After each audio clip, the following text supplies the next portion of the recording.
दामी जबरन क्लबको इनेको होइन। अब त्यो दिनको याद हुँदैन नि नेपालमा 11 गते फेरि पहिला पहिला त्यो बर्थडे चाहिँ घरमा हजुरआमाले जन्मोत्सव भनेर यसो मनाउने भन्दा बाहेक अरू खासै त्यस्तो गर्ने चलन पनि थिएन पहिला पहिला होइन। नेपालबाट नाति नातिनाहरूले फोन गरे हजुरबुवाको बर्थडे आउन लाग्यो नि केक काट्ने भनेर अनि मैले बिर्सुला भन्ने पनि लागिरहेको थियो यो चाहिँ किनभने अब त्यो त्यति धेरै फ्यामिलीहरू बर्थडे मनाउने गरे त्यति। अनि बुवाको जन्म 2011 सालको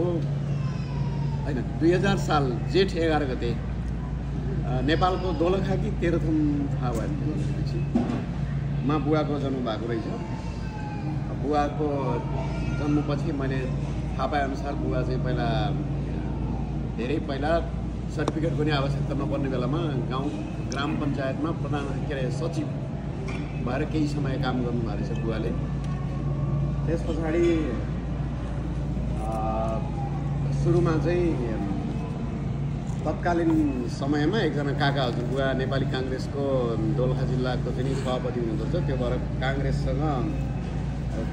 काका बुवाको पछि लागेर हिँड्ने भएर यसो राजनीतितिर प्रवेश सुरु भएछ बुवाको। पछि पञ्चायतमा विद्रोही त्यो आएपछि त्यो एउटा विद्रोही ग्रुपले चाहिँ बुवालाई मैले थाहा पाएअनुसार बुवालाई चाहिँ नि त्यो गाउँघरमा तमसुक लगायत त्यो धेरै चाहिँ बदमासीहरू हुने हुनाले त्यो तमसुक च्यात्ने त्यो बदमासी गरेर जाने त्यो खालको विद्रोहीको नेता जस्तो चाहिँ बुवालाई बनाएका छन्। पछि बुवा प्रधानमन्त्री हुनुभएछ तर सम रिजन थाहा छैन। पछि बौद्धल आएपछि बुवा राष्ट्रिय प्रजातन्त्र पार्टी भनेर राष्ट्रिय प्रजातन्त्र पार्टीमा बुवा काङ्ग्रेसतिर पनि बुवा जानु भएन किन हो त्यो मलाई त्यति धेरै थाहा छैन। यसरी बुवाको केही समय प्रधानमन्त्री भएर पनि काम गर्नुभयो र अहिले चाहिँ बुवा दोलखाबाट काठमाडौँ। मैले तेह्रथुममा कन्फ्युज भइरहेको थिएँ। मैले पहिला हजुरबुवा तेह्रथुममा बस्नुभएको छ लामो समय 40-45 वर्ष तेह्रथुम। त्यतिखेर म कन्फ्युज भएको थिएँ न म कन्फ्युज भएको न बुवालाई चाहिँ नि तेह्रथुममा यसरी गएको थिएँ भनेर हजुरआमाले सुनेको थिएँ अनि त्यो भएर कन्फ्युज भएको। अहिले बुवाको बसाइ र यो चाहिँ तेस्रो पटकको भिजिट हो अमेरिकामा। योभन्दा पहिला सियाटल बस्दा बुवा सियाटल आउनुभएको थियो र अहिले चाहिँ यो यहाँको पहिलोपटक बुवालाई कस्तो लागिरहेको छ यही नै हो संक्षिप्तमा। र मलाई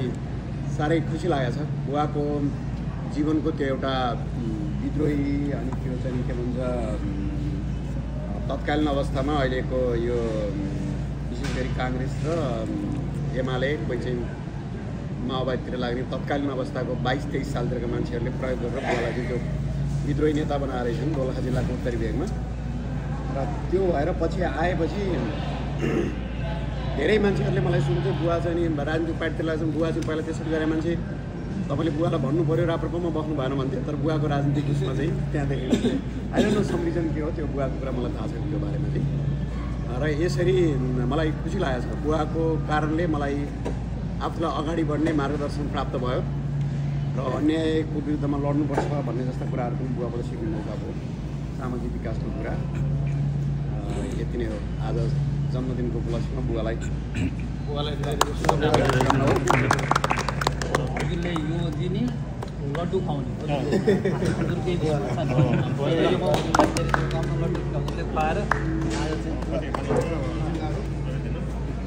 बुवालाई सुगरको समस्या छ जस्ता सबैलाई ऊर्जा दिनु होला। यसै गरी आउनु भएको छ यही ठुलो कुरो हो। म त बुढो मान्छे हो म त जान्न भन्छु नि त हामी सामान्यतः यो अवस्थामा आउनु भएको छ। यहाँ आउने जो साथीहरू हुन्छ बटै हुँदाखेरि चाहिँ भनिदिनु होला है नत्र थाहा हुँदैन नि त है। हजुरलाई सुस्वास्थ्य दीर्घायुको शुभकामना सहित यसै गरी सधैँ हामी चाहिँ आशीर्वादको प्रतीक छौँ। गणेशजी छोरोलाई साक्षी राखेर गणेशजी जस्तो छोरा प्राप्त गरिरहेको छ सधैँ बुवा सबै मन मस्तिष्कमा सधैँभरि बुवा बुवा यो दामी जबरन क्लबको इनेको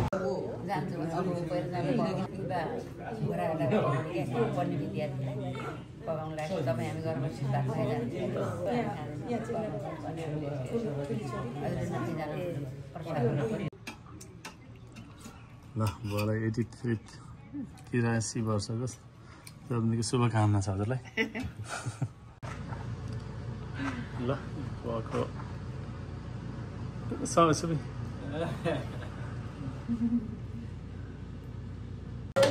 ल ह्यापी बर्थडे बुवालाई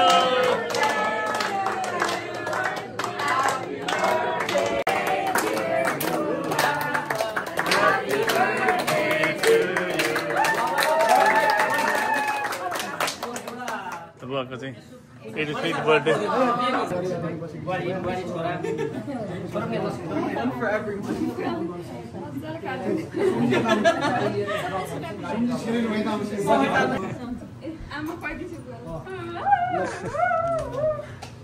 अनि त्यसपछि हाम्रो यो हो नि त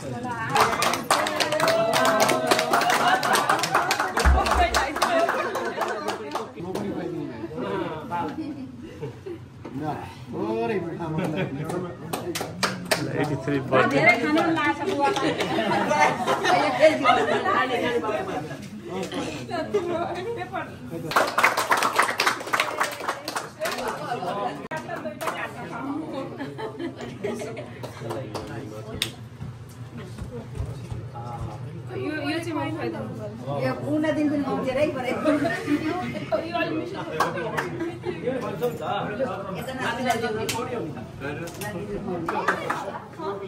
सुगर छ है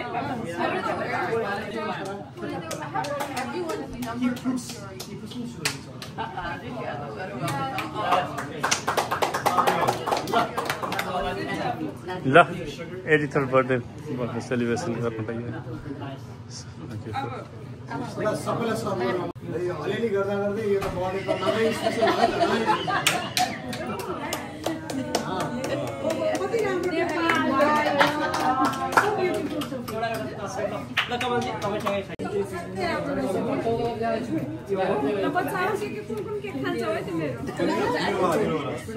होइन यो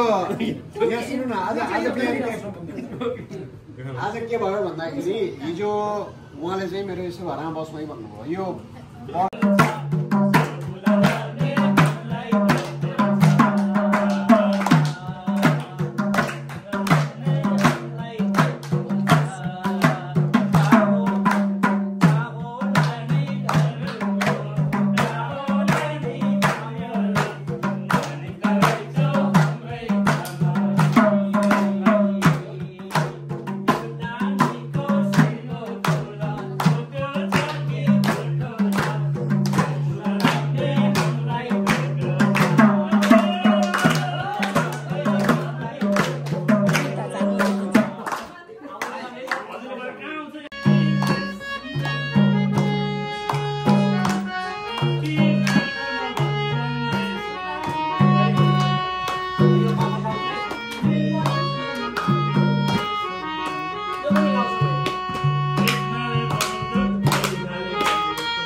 जाम छ कि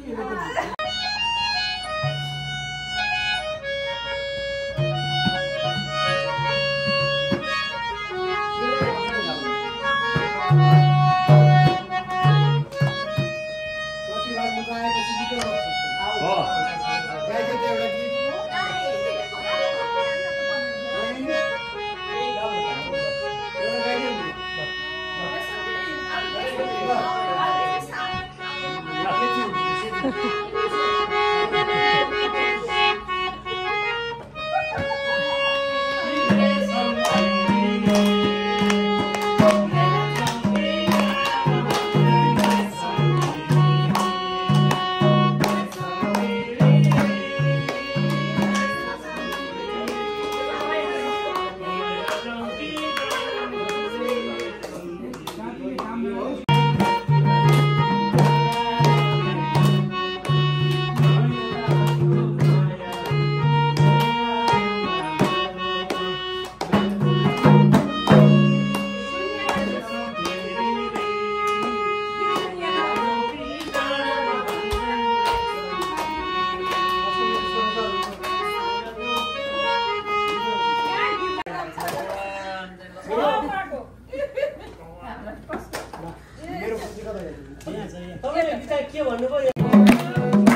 छोरीलाई यसो आज बस्ने ठाउँमा गए बाजी कहाँ गयो मार्थे बाबु मार्थे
लीला गर्नुभयो र वृद्धहरूले जो गर्दथे सो गरे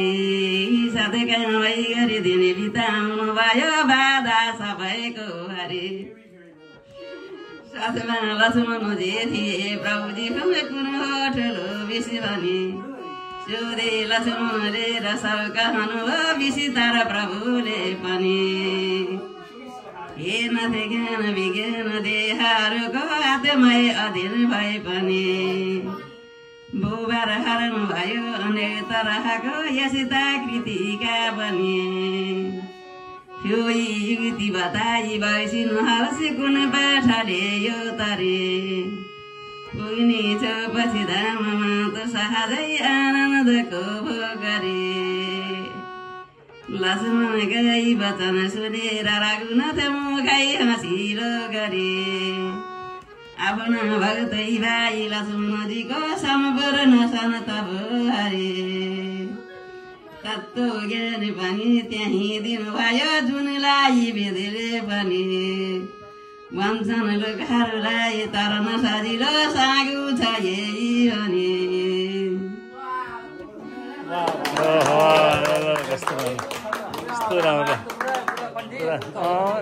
यत्रो सम्झेको पनि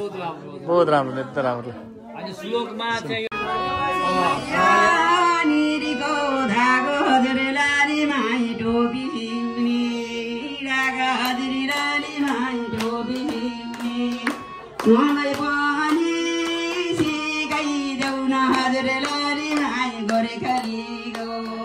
बाका हजुर लाली माई गोर्खालीको बाका हजुर लाली माई गोर्खालीको सरको छियो निरीको धागो हजुर लाली माई टोपी सिउने डाका हजुर लाली माई टोपी सिउने मलाई पनि सिकाइदेऊ न हजुर लाली माई तिम्रो गाउँको बाका हजुर लाली माई तिम्रो गाउँको बाका हजुर लाली माई तिम्रो गाउँको आकाशको कालो भैलो हजुर लाली माई बादलुले हो कि हजुर लाली माई बादलुले जेठी वानीलाई कानी थी राम्री हजुर लाली माई आँखाले हो कि हजुर लाली माई गाजलुले हो कि हजुर लाली माई गाजलुले आकाशको कालो मैलो हजुर लाली माई गाजलुले हो कि हजुर लाली माई गाजलुले आकाशमा गाडागे गोडो हजुर लाली माई भइको खाजो रैलाई हजुर लाली माई भइको खाजो रैलाई हजुर लाली माई भइको खाजो मारेदेखि गङ्गा दिलाई हजुर लाली माई बाजे हाजो रैलाई हजुर लाली माई बाजे हाजो रैलाई हजुर लाली माई बाजे हाजो तल्ल गाउँको नानेदार राजा हजुर लाली माई भित्तालीको गैरे हजुर लाली माई भित्तालीको गैरे हजुर लाली माई आगलीको पुस्तक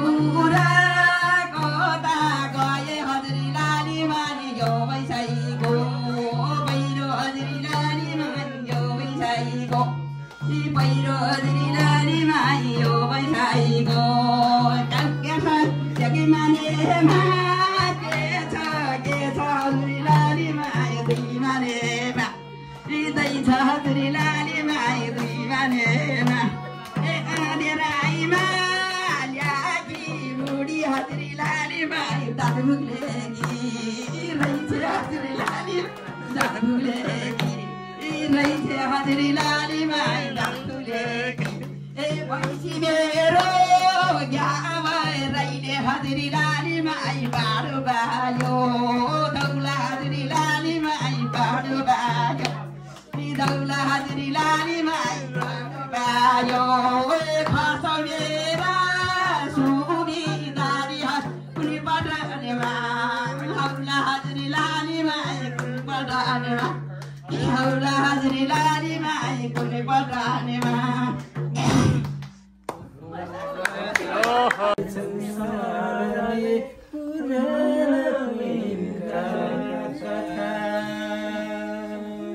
मुरली बजा मेरो